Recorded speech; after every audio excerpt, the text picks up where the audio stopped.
La revue de presse des magazines que vous lirez peut-être ce week-end. Et des quotidiens aussi. Et quel week-end, Patrice. Bonjour Thierry et bonjour à tous. Alors vous la sentez monter la tension, hein. Je vous avais promis du foot à la une jusqu'à lundi inclus minimum et je tiens parole, hein. La lecture des articles, le décryptage des titres où le choix des mots est toujours important. Eh bien, tout cela m'incite à penser qu'on est peut-être en train d'assister à l'émergence ou à la résurrection de certaines valeurs. Tout tourne autour de la solidarité, de l'union, du sacrifice avec cette équipe de France où les attaquants épaulent systématiquement les défenseurs et où les défenseurs marquent des buts, comme des attaquants.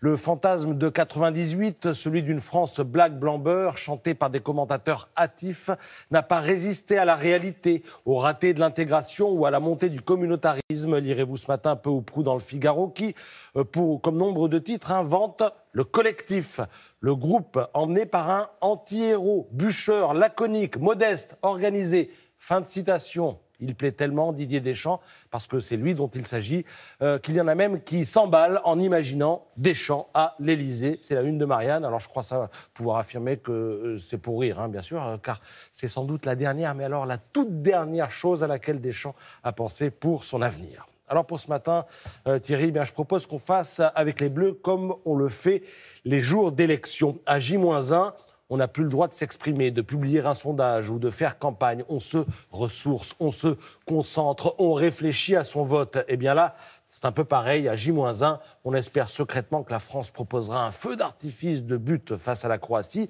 Et on se concentre sur d'autres feux d'artifice, ceux du 14 juillet par exemple. Alors j'en parle au pluriel parce que figurez-vous que pas moins de 15 000 feux d'artifice sont tirés chaque année en France à l'occasion du 14 juillet.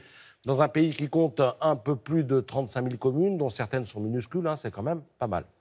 Alors, l'art du feu d'artifice, Thierry, il en est abondamment question dans le magazine Ça m'intéresse. On y apprend qu'un spectacle pyrotechnique, c'est systématiquement du sur-mesure. D'abord parce que chaque site est unique, ensuite parce que le client peut avoir des exigences, il peut préférer telle ou telle couleur, mais surtout tel ou tel tableau à base de pivoine, de soleil, de cascade ou de sol pleureur. Ce sont les noms que portent les principaux effets pyrotechniques. Car les motifs que vous voyez dans le ciel, ils se préparent au sol. Vous voyez ce gigantesque cœur qui illumine le ciel. Eh bien, pour l'obtenir, il faut prédisposer les billes métalliques d'une certaine façon, précisément en forme de cœur, autour de la poudre. Et c'est ce que montre la petite photo qui est sur la droite. Ces billes seront ensuite projetées dans toutes les directions, mais garderont, si vous le voulez, leur agencement initial. Alors, la composition des billes est choisie aussi en fonction de la couleur que l'on souhaite obtenir.